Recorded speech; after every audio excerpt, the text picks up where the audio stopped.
खुशामदीद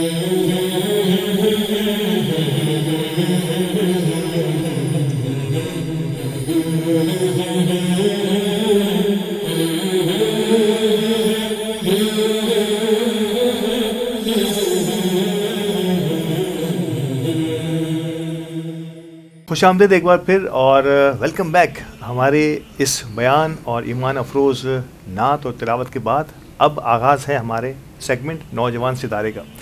नाज़रीन किराम, हमारी पूरी कोशिश होती है कि हमारे हर सेगमेंट में ख़ास तौर पे खुसूसन नौजवान सितारे में हम ऐसे नौजवानों को दावत दें, ऐसे एंटरप्रेन्योर्स को, ऐसे समाजी खिदमतगारों को जिन्होंने अपनी ज़िंदगी अर्ली चाइल्डहुड से लेकर अब तक यानी कि अपनी जवानी की सतह पर पूरी तरह इंसानी खिदमत में अपने आप को महव रखे हुए हैं। नो डाउट कि आप समाजी और कारोबारी शोबे की मुमताज़ शख्सियत हैं, लेकिन एक मुख्तसर सी उम्र में मैं कहूँगा नौजवानी में ही अपना एक मुनफरिद मकाम हासिल किया, न सिर्फ कारोबारी बरदरी में बल्कि ख़ास तौर पर समाजी शोबे में अपना एक मुनफरिद मकाम और वाइब्रेंट आवाज़ बनकर उभरे हैं। आप सीनियर जॉइंट सेक्रेटरी हैं, आप उपलेटा मेमन एसोसिएशन के फाउंडिंग चेयरमैन हैं, आप ऑल पाकिस्तान मेमन यूथ के, आप ऑल पाकिस्तान मेमन फेडरेशन की मैनेजिंग कमेटी के रुकन भी हैं। ये तो हो गया आपका समाजी तारुफ। अगर कारोबारी शोबे में देखा जाए आप तो आप वडेरा ट्रैवल एंड टूर्स के आप रूह रवा हैं। आपने इसका आगाज़ किया है और अल्हम्दुलिल्लाह बड़ी तेज़ी से आपकी डायरेक्टरशिप में ये कारवां आगे बढ़ रहा है। हॉक्स आइस शिपिंग लाइन के आप एग्जीक्यूटिव डायरेक्टर हैं जनाब, आप समझ रहे होंगे नोमान वडेरा हैं मेरे साथ आज की इस महफिल में। अस्सलाम वालेकुम नोमान भाई, बहुत शुक्रिया वक्त निकालने के लिए हमारे साथ। और आज आपसे बड़ी दिलचस्प गुफ्तगू नौजवानों के मसाइल, नौजवानों की समाजी खिदमात और नौजवानों की कारोबारी पेशरफ्त और कारोबार में यकीन तौर पर जिस उम्र में आपने कारोबार का आगाज़ किया, अल्हम्दुलिल्लाह कारोबार को बामे उरूज तक पहुँचाया, मल्टी डायमेंशनल शख्सियत हैं आप। पहले आगाज़ करूँगा ऑल पाकिस्तान मेमन यूथ से, जिसकी आपने बुनियाद रखी और नौजवानों का एक भरपूर टीम मुझे कई जगहों पर मेमन बरदरी के फंक्शंस में न सिर्फ आपकी जमात में बल्कि मेमन बरदरी की तमाम ही जमातों में जो है बड़ी एक्टिव और वाइब्रेंट टीम नज़र आती है और बड़े सुलझे हुए पढ़े लिखे लड़के लड़कियां जो है वो आपकी टीम का हिस्सा हैं। तो पहले तो as an youth social activist कहाँ देख रहे हैं मेमन बरदरी की यूथ को, और पहले अपनी टीम की तश्कील और फिर इसको मज़ीद आगे किस तरह से लेके चले। बहुत बहुत शुक्रिया अल्ताफ़ भाई। हाँ, पहले तो मेमन टीवी का और आपका बहुत शुक्रिया कि आपने मुझे मदऊ किया यहाँ अपने प्रोग्राम में और मौका दिया कि मैं नौजवानों की नुमाइंदगी कर सकूँ। तो अल्ताफ़ भाई आगाज़ तो अल्हम्दुलिल्लाह बचपन से हो गया था। थोड़ा सा सोशल वर्क का और पॉलिटिक्स का और थोड़ा सा इंटरेस्ट ज़्यादा था और ख्वाहिश थी कि अपने तौर पर कुछ बरदरी के लिए, मुल्क के लिए कुछ सर्व कर सकें। क्या बात है। और यही ख्वाहिश के तहत जमात के प्लेटफॉर्म पे हमने कोशिश की, फिर ऑल पाकिस्तान मेमन यूथ की बुनियाद रखी। तो मेमन यूथ की बुनियाद रखने का मकसद यही था कि उस टाइम पे आपको मालूम है कि कुछ चंद जमात ऐसी थी जिसमें यूथ फाल थी। जी जी बिल्कुल। और ज़्यादातर एजिड और हमारे जो बुज़ुर्ग लोग थे वही जमात को सर्व करते थे। तो एक ख्वाहिश थी कि भाई जब यूथ आएगी तो नए आइडियाज़ जनरेट होंगे, काम को तेज़ी से हम कर सकेंगे, बरदरी की खिदमत अच्छे अंदाज में होगी, जदीद अंदाज में होगी। बस उसी एक नज़रिए के तहत कोशिश की कि हम एक टीम बनाएं जो एक पढ़े लिखे नौजवानों की एक टीम हो जो हालात हाज़ा से वाकिफ़ हों, टेक्नोलॉजी से वाकिफ़ हों और ये टेक्नोलॉजी को यूज़ करते हुए जदीद दौर के हिसाब से बरदरी की खिदमत कर सकें। क्या बात है। और हमारे आने वाली जो यूथ है उसको गाइड कर सकें कि किस तरह हमें इन फ्यूचर अपने नौजवानों को सर्व करना है। हमारे आपको मालूम है कि बाकी मेमन कम्युनिटी में वो बहुत कम है, बाकी दीगर बरदरी में देखते हैं कि नौजवान भटक जाते हैं, दूसरी सिमतों में चले जाते हैं। लेकिन ये यूथ की बुनियाद रखने का फ़ायदा ये हुआ कि मुख्तलिफ़ एक्टिविटीज़ शुरू हुई, नौजवानों को इंगेज किया गया और इंगेज जब वह टीम बनी तो दीगर यूथ, मेमन यूथ भी शामिल हुई पूरी बरदरी से। तो उनको एक प्लेटफॉर्म मिला, ये एक्टिविटीज़ मिली, तो दूसरी जगह से जो मनफी एक्टिविटीज़ थी वहाँ से निकल गए। बिल्कुल सही। और यानी फिर वो एक ऐसे अच्छे अंदाज में एजुकेटेड इन्वायरमेंट में लोगों को लाने की कोशिश की। आज अल्हम्दुलिल्लाह मुझे फ़ख्र महसूस होता है कि जो मेरी टीम की जो फाउंडर्स मेंबर्स थे, जो हमारे जो शुरू के 11, 12, 15 लोग थे, वो आज अपनी अपनी जमातों में, अपनी अपनी कम्युनिटी में सर्व कर रहे हैं। और अच्छे ओहदे पे सर्व कर रहे हैं। तो मुझे कभी कभी प्राउड फील होता है कि अल्हम्दुलिल्लाह ये सेहरा मुझ पे जाता है। और आपको मैं बताऊं कि ये मेमन टीवी एक बहुत अच्छा विज़न था मेरी ख्वाहिश थी कि मेमन कम्युनिटी का अपना एक सोशल मीडिया का प्लेटफॉर्म हो, और यही अंदाज़ देके मैंने अली से कहा था कि अली ये काम करना है हमें, और आज देखते हैं कि आज मेमन टीवी अल्हम्दुलिल्लाह दुनिया में देखा जाता है। बिल्कुल ऐसी इसमें कोई शक की बात नहीं है कि ब्रेन चाइल्ड बहुत सारे लोगों ने सोचा और फिर इस पर हमारी बड़ी रहनुमाई भी फरमाई, और अली गोडिल यकीन तौर पर वो कुलीदी किरदार साबित हुए इस बड़े कारवां को लेकर। नो डाउट ये आसान काम नहीं है किसी भी मीडिया चैनल का आगाज़ करना और फिर इससे इस्टेब्लिश करना और फिर उसको जो मकाम हासिल किया है उस मकाम को बरकरार रखते हुए और आगे बढ़ने की जस्तजू। तो बड़ा मुश्किल काम है मीडिया के अगराज़ व मकासद की टेक्निकलिटीज़ को समझना, जिसे पूरी कोशिश करते हैं कि आप जैसे दीगर रहनुमाई हमें हासिल होती रहे, हम आगे बढ़ते रहें। सर क्या मुश्किलात नौजवानों को, एक तो नौजवानों के अंदर एक जो जोश और जुनून जो होता है ना, इसको कंट्रोल या उसको एक दायरे के अंदर रखना बड़ा मुश्किल है, और हमारे नौजवानों को इसीलिए जमातों में अब तक ज़्यादा पजीराई नहीं मिल सकी थी। मैं आज से 8-10 साल पुरानी बात कर रहा हूँ। अल्हम्दुलिल्लाह अब जमातों में नौजवानों के लिए प्लेटफॉर्म्स ही नहीं है, बल्कि तमाम ही जमातें, इवन हमारी जो मरकज़ी इदारे हैं हमारे और पाकिस्तान मेमन फेडरेशन, WMO, उन सबों ने अपनी एक स्ट्रॉन्ग यूथ बनाने की कोशिश भी की है, नौजवानों को मुख्तलिफ कमेटियों का पार्ट भी बनाया जिसका आप भी हिस्सा हैं। तो कैसे देख रहे हैं कि उस आज से 10-12 साल 15 साल पुरानी जमातों की सोच और हमारे मरकज़ी इदारों की सोच और आज की सोच में क्या फ़र्क लाने में कामयाब हुए हैं हम? नहीं, काफ़ी हद तक अतावे पहले नौजवान को अगर लोग नौजवान इंटरेस्ट भी शो करते थे ना तो उन्हें स्पेस नहीं मिलती थी। ये बहुत इतनी स्ट्रेट फॉरवर्ड में बात कर रहा हूँ, हो सकता है सबको बुरी भी लगे, लेकिन स्पेस नहीं मिलती थी। बिल्कुल ऐसा था कि हमें अगर कोशिश करनी होती थी कि भाई हमें इंटरेस्ट है, हम चाहते हैं कि अपनी कम्युनिटी में सर्व करें, अपनी कुछ जो स्पेशलिटीज़ हैं हमारे अंदर वो हम अपनी कम्युनिटी को दे सकें, हम टाइम दे सकें, लेकिन हमें वो स्पेस नहीं मिलती थी। उसके लिए एक स्ट्रगल करनी पड़ी थी, एक टाइम में लड़ना पड़ा, झगड़ना पड़ा, फिर जाके एक स्पेस मिली और एक मकाम मिला। और आज मुझे बहुत खुशी महसूस होती है। तकरीबन 99% आप जमात कह सकते हैं कि हर जमात के अंदर यूथ का किरदार है, चाहे वो फेडरेशन हो, WMO हो, हर जगह। आपको मैं बताऊं आपके चैनल के तवज्जुह से कि मेमन फेडरेशन की यूथ बनाने में भी हमने बहुत कोशिश की थी। इलेक्शन के लिए बहुत ज़्यादा स्ट्रगल किया कि भाई इलेक्शन होने चाहिए फेडरेशन में, यूथ के यूथ होनी चाहिए। यूथ जब होगी तो काम को तेज़ी से हम बरादरी को सर्व कर सकेंगे। आज मैं शब्बीर हारून साहब को मैं खराज तहसीन पेश करता हूँ। वाकई उन्होंने एक बहुत अच्छी नौजवानों की टीम बना ली है जो माशाल्लाह बहुत अच्छे अंदाज में सर्व कर रही है कम्युनिटी को।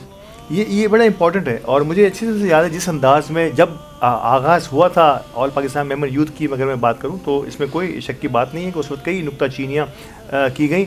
मैं उन लोगों में शामिल था जो इनके अव्वलीन प्रोग्राम का हिस्सा भी रहा था, क्योंकि अब मैं उस एज ग्रुप से निकल गया तो शायद ये मुझे भूल गए, लेकिन ऐसी बात नहीं है। मैं अब भी जब भी मुझे मौका मिलता है APMY all Pakistan Memon youth का हिस्सा रहा हूँ और रहूँगा भी। इनके अव्वलीन प्रोग्राम्स में मुझे बहुत ही अच्छे अंदाज में, रिस्पेक्टेबल अंदाज में वहाँ मौका भी मिलता रहा, क्योंकि अब बाबाए यूथ भी कोई एक होती है, एक सिर्फ एक ओहदा होता है बाबाए यूथ का, तो ये उन्होंने उस ओहदे पर बिठा के मुझे जो है घर बिठा लिया। लेकिन मैं अपने तौर पे पूरी कोशिश करता हूँ कि इनकी जहाँ तक भी रहनुमाई हो सके। सर आपकी एक बात काटूंगा, बाबा यूथ नहीं, यूथ तो आज आप भी है, क्योंकि ये एज सिर्फ नंबर होते हैं। जी। बाकी इंसान नौजवान अपने माइंड से, अपने समझ ले अंदाज से, अपने आइडिया से, जिस तरह आप यूथ को लेके चलते हैं, स्पेशली अभी जो आप क्रिकेट का जो आप सेगमेंट करते हैं, माशाल्लाह बेहतरीन, वेल डन सर। जिस तरह हमें आपने गाइड किया उस टाइम पे, मुझे याद है कि सबसे पहला हमने एक स्नोकर का छोटा सा टूर्नामेंट कराया था, उसमें सबसे पहले मेज़बानी के फ़राइज़ आपने अंजाम दिए थे। तो बिल्कुल तो आपकी गाइडलाइन हमेशा हमें मिली है, चाहे वो WMO हो, चाहे मेमन फेडरेशन हो। आगाज़ में भी इनके साथ था, अब भी साथ हूँ इंशाल्लाह। जब भी मुझे बरादरी की यूथ में बुलाती रहेगी, मैं कितना ही बड़ा यूथ हो जाऊं या बुज़ुर्ग हो जाऊं, मैं इनके साथ हमेशा शामिल रहूंगा इसी अंदाज में।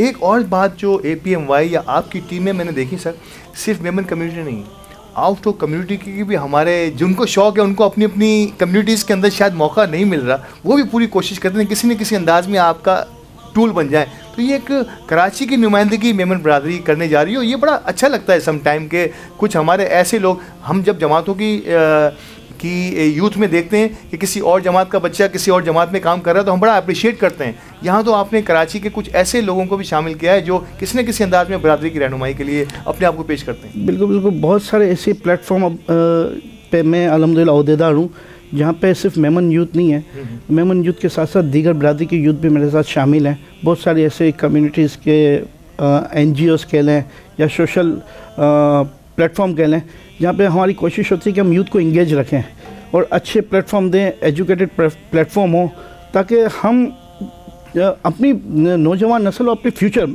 पाकिस्तान का फ्यूचर नौजवान है, अगर हम इसको सही सिमत दे देंगे ना, इंशाल्लाह सही रास्ते अगर हमारी नौजवान निकल गए तो पाकिस्तान बहुत जल्दी तरक्की करेगा इंशाल्लाह। सही सिमत देना यकीन तौर पर उन अकाबरीन का, उन नौजवानों का, उन फोर्सी करने वाले लीडरान का काम है कि वो नौजवानों को आहिस्ता आहिस्ता अपनी टीम का पार्ट बनाते हुए ग्रेजुअली उनको उन तमाम चीज़ों से दूर करते हुए अच्छी और कंस्ट्रक्टिव और पॉजिटिव चीज़ों की तरफ लाने की कोशिश करें।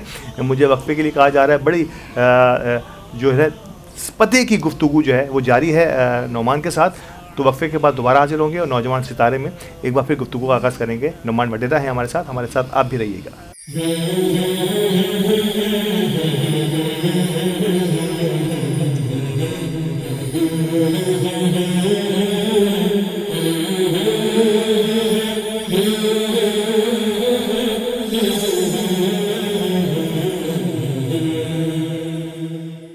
Country Builders and Developers present Country Naval View 2, which is located in Clifton near to Karachi Beach at 12 minutes away. Dolman Mall 10 minutes away. And Karachi Club just 5 minutes away. Your dream home is our masterpiece. Country Naval View 2, a project by Country Builders and Developers, where every detail defines perfection.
Welcome back और खुश आमदीद एक बार फिर हमारे नौजवान सितारे के segment में, जिसमें नौमान वडेरा ऑल पाकिस्तान मेमन यूथ के आप चेयरमैन हैं, हमारे साथ मौजूद हैं और कई दीगर पोर्टफोलियोज़ का जिसका मैंने आगाज़ में जिक्र भी किया।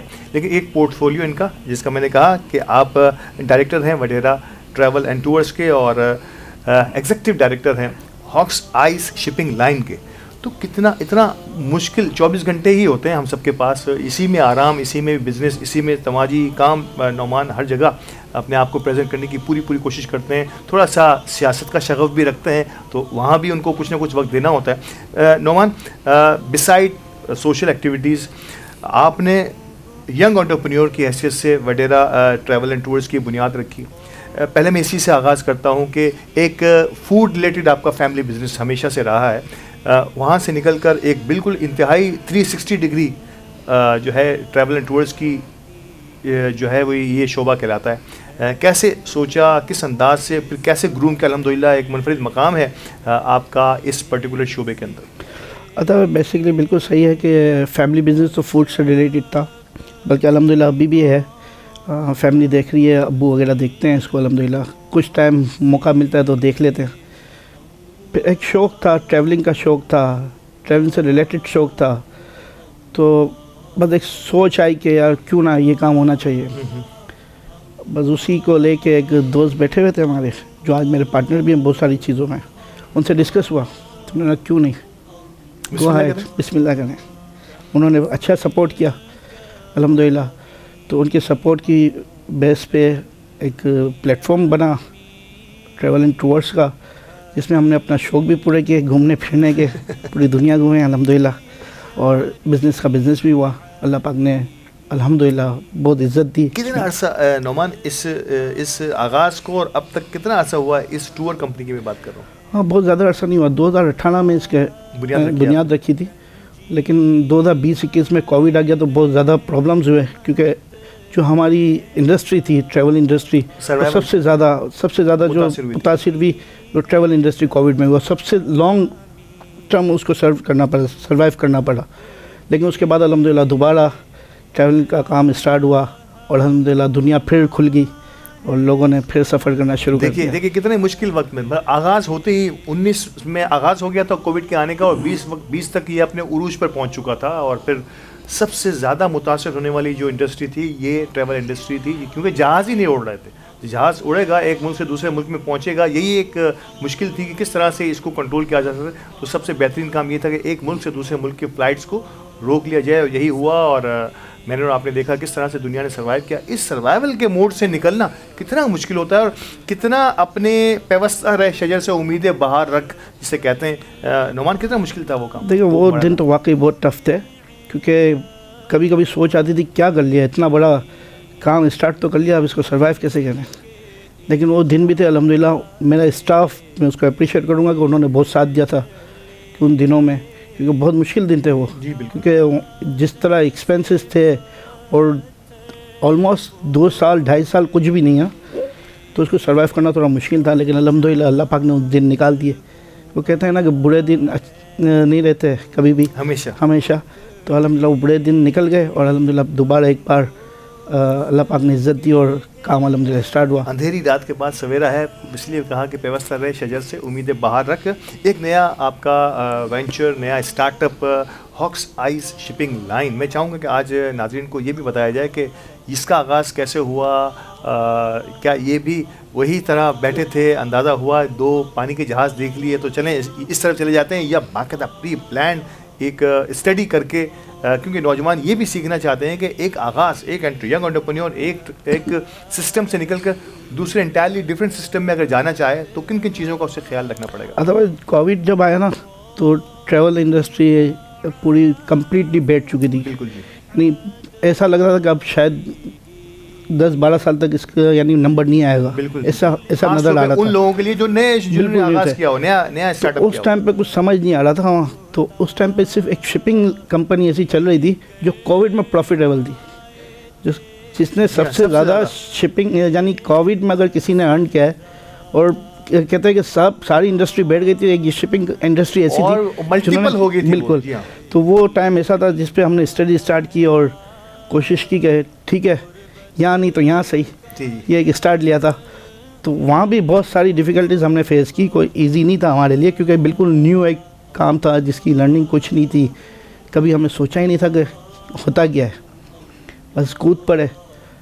और अल्हम्दुलिल्लाह अल्लाह पाक ने वहाँ पे भी साथ दिया। थोड़ी तकलीफ़ के दिन थे, वो भी निकले अल्हम्दुलिल्लाह। आज अल्लाह का करम है कि नई कंपनी चला रहे हैं अल्हम्दुलिल्लाह, शिपिंग लाइन भी चल रही है, ट्रैवल भी चल रही है, फूड का बिज़नेस भी अल्हम्दुलिल्लाह चल रहा है अल्हम्दुलिल्लाह। कूद पड़े आतिश नमरूद में हम, तो जब इंसान ने एक तहिया या एक जो है ठान ली हो किसी भी मकसद के लिए, ख्वाह वो आपका सोशल एलिमेंट हो या आपका, तो ये किसी भी इंसान की एक कमिटमेंट जो होती है ना, ख्वाह वो सोशली हो या अपने बिज़नेस के साथ हो, ये ज़ाहिर होती है नुमान की इस शख्सियत के अंदर कि जब सोच लेते हैं, ठान लेते हैं, तो फिर उसको आखिर तक लेके चलने की कोशिश पूरी करते हैं। और यही वो इनकी दो कंपनीज जो एक कमोबेश मुश्किल वक्त में बैठ चुकी थी, एक ऐसी जिन्होंने आगाज़ मुश्किल वक्त में किया गया, अब दोनों ही अपने अपने अंदाज में काम कर रही हैं। अब नुमान के पास बड़ा मौका है दीगर चीज़ों का, जिसके लिए मैं दोबारा फिर उसी तरफ आने की कोशिश करूँ। नुमान, नौजवान अभी हम मेमन कम्युनिटी से निकल के इन जनरल किसी भी ममलिकत का,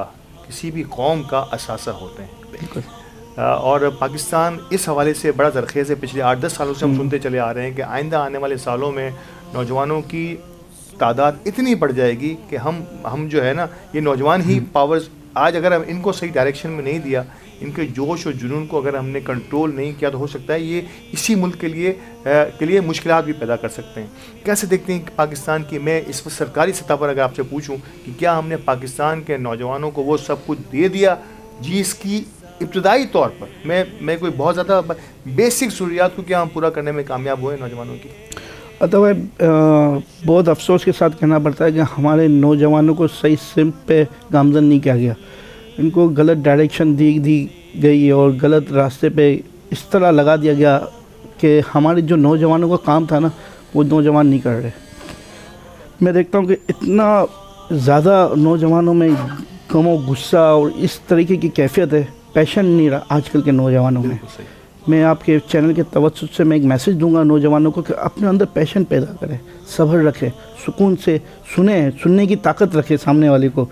एक पॉलिटिकली मैं देखता हूँ कि पॉलिटिकली बहुत सारे लोगों ने इंटरेस्ट लिया, लास्ट आपने देखा होगा बहुत बड़ा नौजवानों का एक तादाद थी जिन्होंने पॉलिटिक्स में इंटरेस्ट लिया, लेकिन आज आप देखें फिर पॉलिटिक्स से दूर हो गए। बिल्कुल सही। उसकी वजह यह थी कि उनको सही गाइडलाइन नहीं मिली, कोई लीडरशिप ऐसी नहीं मिली जो उनको समझा सके सही कि आपको अपने ऊपर कंट्रोल रखना है, संभालना है। समझ गया। यानी उस करंट सिचुएशन में अगर नौजवान अपने आप को संभालें, पैशन रखें, पॉलिटिक्स को समझें, सिचुएशन को समझें, करंट हालात को समझें, तो बहुत अच्छे अंदाज में अपने साथ भी इंसाफ कर सकते हैं और मुल्क के तरक्की में भी अपना अहम किरदार अदा कर सकते हैं। तो सबसे यानी मैं कहूँगा कि अगर मैं अपना थोड़ा सा एक्सपीरियंस देखूँ तो सब्र बहुत ज़रूरी है, बहुत ज़रूरी है, और इसके बगैर काम नहीं। बिल्कुल।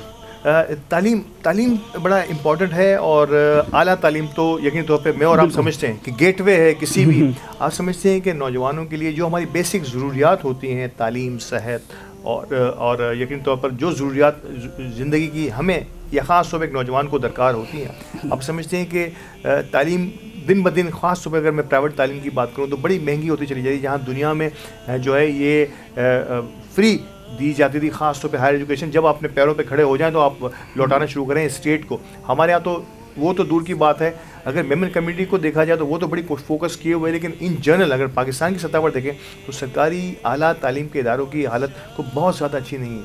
आप इससे इत्तेफाक करते हैं? बिल्कुल बिल्कुल। मैं ये कहूँगा कि अभी बहुत करंटली मुझे कुछ चीज़ें नज़र आई, कुछ यूनिवर्सिटीज़ में मैंने देखी, ऑन नाम लेना मुनासिब नहीं है, लेकिन मैंने देखा कि टीचर्स जिसे हम कहते हैं उस्ताद, जो आने वाली नस्लों की नुमाइंदगी एक तरह से उनको सिखाते हैं कि किस तरह आगे आपको सर्व करना है, फ्यूचर कैसा होगा। मैंने उनकी गफलत देखी कि टीचर आजकल गफलत में, वो अपनी ज़िम्मेदारी पूरी नहीं कर पा रहे। तो बहुत अफसोस हुआ देख के मुझे कि टीचर्स जिनके ऊपर इतनी बड़ी ज़िम्मेदारी होती है, पूरे एक मुस्तकबिल की ज़िम्मेदारी एक टीचर्स के ऊपर होती है, वो ही ज़िम्मेदार नहीं है। तो मुझे देख के बहुत अफसोस हुआ कि मैं यानी क्या मैं कहूँ कि इस मुल्क के अंदर अगर हर बंदे को अपना जायज़ा लेना चाहिए, हर बंदा अगर अपने आप से सिंसियर हो गया ना, तो इंशाल्लाह हमें दूसरे के ऊपर उंगली उठाने की ज़रूरत नहीं पड़ेगी। बिल्कुल सही है। और क्योंकि हर मौजू पे मैं चाहूँगा थोड़ी थोड़ी ज़रूर बात कर लूँ। उपलेटा मेमन एसोसिएशन भी आपका एक तुरा इम्तियाज़ है, और यकीन तौर पर आपने बड़ी खिदमत की है, और मैं ख़ास तौर पे स्पोर्ट्स एक्टिविटीज़ में मेरा आपसे रब्ता और ताल्लुक़ भी रहता है। जिस अंदाज़ में आप सीनियर जॉइंट सेक्रेटरी की हैसियत से कोशिश करते हैं कि नौजवानों की नुमाइंदगी भी करें और नौजवानों के लिए मुख्तलिफ एक्टिविटीज़ तरतीब दें। कैसे देखते हैं? मुख्तसरन मैं पूछना चाहूँगा कि इन पिछले 2 साल का एक टेन्योर, अब इसके अगले टेन्योर में भी हाजी मसूद पारिक साहब और सलीम पारिक साहब जो है इंतहाई काबिल एहतराम और हमारे तो उस्तादों में से भी हैं, फेडरेशन को भी सर्व किया आपके साथ उन्होंने मिलके। तो ओवरऑल कैसे देखते हैं उपलेटा मेमन एसोसिएशन की इस गुज़िश्ता सालों की कारकर्दगी? गो कि हर शख्स ने अपनी अपनी इस्तिताअत के मुताबिक पूरी कोशिश की है उपलेटा में या जमातों में करते ही हम, उपलेटा के इन गुज़िश्ता 2 साल और अब आगे आने वाले 2 सालों को कैसे देख रहे हैं? अल्ताफ़ भाई, हर आने वाले जो सोशल वर्कर्स होते हैं अपनी अपनी जमातों में अपने तौर पर उन्होंने हर तौर में कोशिश की है कि अच्छे से अच्छा और बेहतर से बेहतर हो। बिल्कुल सही। लेकिन इस हमारे हाजी मसूद पारिक के जो लास्ट 2 साल थे और अभी जो करंटली 2 साल हैं, उसमें एक खुसूसियत थी। किसी एक सोशल वर्कर ने मुझे कहा था कि बहुत टाइम पहले कि इदारे जब तरक्की करते हैं जब 3 चीज़ें हों, विजन हो, डोनर्स हों और उनके साथ वॉलंटियर्स और वर्कर्स की एक टीम हो। अल्हम्दुलिल्लाह हाजी मसूद पारिक की लीडरशिप वाकई एक लीडरशिप है। इनकी लीडरशिप में हमें ना डोनेशन का इशू है ना वर्कर्स का इशू है, विज़न तो ऑलरेडी इनका है ही, और अल्हम्दुलिल्लाह टीम ऐसी आई साहब ने हमें बना के दी कि हमारी टीम में अल्हम्दुलिल्लाह इतनी बाहिमी वो है, क्या कहते हैं, यूनाइटेड है अल्हम्दुलिल्लाह, इत्तेफाक है कि हम जो काम करते हैं अच्छे अंदाज में होता है और अल्लाह पाक की मदद शामिल होती है। क्या बात है। तो आपने देखा होगा कि पिछले टाइम में भी सब ने अपने अपने तौर पर सर्व किया, लेकिन इस टाइम में हमने समझते कि 2 साल के अंदर 20 साल का काम किया। बिल्कुल ऐसा ही है, और इसमें कोई शक की बात नहीं है। जिस तेज़ी से हर शोबे में, ख़ास तौर पे मैं अगर चाहूँ तालीम पे इन्होंने बड़ा फोकस किया है, आवाम की सतह पर, आवाम जिसे कहते हैं ना कि आवाम पर इन्वेस्ट करना, आवाम पर उन्होंने ख़ास तौर पे उपलेटा की जो लेस प्रिविलेज कम्युनिटी रही, लोग हैं, उन पर उन्होंने बड़ी मेहनत की है और उसको अपर क्लास में लाने के लिए, लोअर मिडिल क्लास से निकाल कर मिडिल क्लास में लाने के लिए पूरी कोशिशें करते हैं। सारी सहूलतें उस तरफ डाइवर्ट की हुई है। ऑल पाकिस्तान मेमन फेडरेशन भी आपका तुरा रहा है, और अब आपने जिक्र भी किया, नो डाउट बड़े डायनामिक प्रेसिडेंट, दूसरी से इनका भी दूसरा टेन्योर है। शबीर हारून साहब अपनी टीम के साथ पूरी कोशिश कर रहे हैं कि नौजवानों को किसी न किसी अंदाज में वो अपने करीब ला सकें, फेडरेशन और इदारों के साथ मिलकर कुछ न कुछ आगे बढ़ाया जा सके। कैसे देखते हैं शबीर हारून साहब की? चाहें तो उपलेटा के लिए भी कुछ कोई बात हो तो वो भी आप साथ साथ कर सकते हैं। तो बिल्कुल, मैं पहले उपलेटा की बात करूँगा, फिर मैं इंशाल्लाह फेडरेशन की तरफ भी आता हूँ। इस आई साहब का एक विज़न था कि हमें जमात को सिर्फ जमात के लेवल तक नहीं लेके आना, हमें इसे कम्युनिटी सेंटर बनाना है, क्या बात, कम्युनिटी बनाना है। तो आपने देखा कि दूसरी जमातें जो लास्ट जो माजी में जो काम होते थे जमात में, कि माली मदद कर देना, एजुकेशन में फ़ीसों की मदद कर देना, या कोई शादी मदद हो गई मदद कर देना, बस इनफ।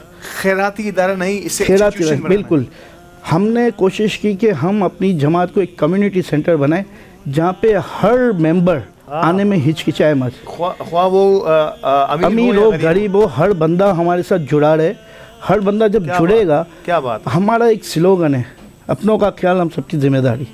ये हमारी जमात का एक स्लोगन है कि हमने कोशिश की कि हर बंदा अपनी जिम्मेदारी समझे कि अपने भाई की मदद करनी है, अपने भाई की हेल्प करनी है, सिर्फ फाइनेंशियली नहीं, हर शोबे में, हर तरीके से। हमने कोशिश की अपनी फैमिलीज़ को गैदर्स करने की। फैमिली, हमारे हर इवेंट आपने देखा होंगे, फैमिली इवेंट्स हम करने की कोशिश करते हैं कि मैक्सिमम फैमिली एक दूसरे से जुड़ें। उससे सिर्फ ऐसा नहीं है कि सिर्फ हमारा एक प्रोग्राम हो गया और हाईलाइट हो गया, ऐसा नहीं है। मैंने देखा है कि कुछ ऐसी फैमिलीज, कुछ ऐसे मेरे बचपन के दोस्त जिनसे मैं सालों साल नहीं मिला था, ये उपलेटा के प्रोग्राम्स की वजह से मैं मिला। क्या बात, और मुझे उनसे बिजनेस करने का मौका मिला। मैं अपनी पर्सनल बात बता रहा हूँ कि इतने सालों बाद उनसे मुलाकात हुई, उनसे मेरे बिजनेस हुए एक दूसरे। यानी मैं सिर्फ एक मिसाल नहीं हूँ, ऐसे कई लोग होंगे, क्योंकि हज़ारों की तादाद में हमारी कम्युनिटी में लोग आते हैं। पिकनिक के प्रोग्राम था जिसमें 3,500 लोग थे।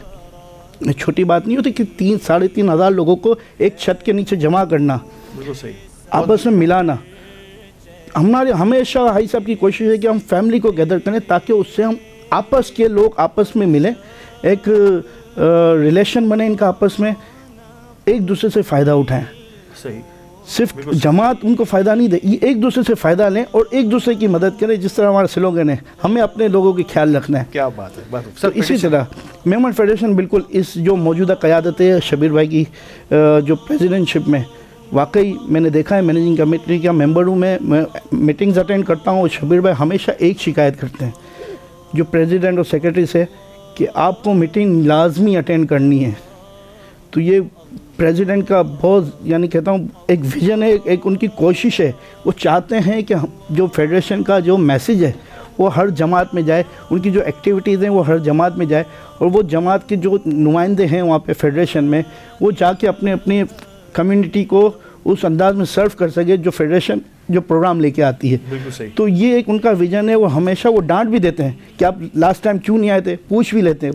तो मैं ये अंदाज़ मुझे बहुत अच्छा लगता है। कभी गुस्से में ज़रूर होते हो, उस डर भी लगता है हमें, लेकिन अंदाज़ बहुत अच्छा लगता है। अंदर से खुशी होती है कि यार ये प्रेसिडेंट है जो पूछते तो हैं हमसे कि क्यों नहीं है। ये यानी कि जो जिम्मेदारी आपने अपने कांधों पर ली है उसके ओहदावारा होने के लिए आपको वक्त भी देना होगा।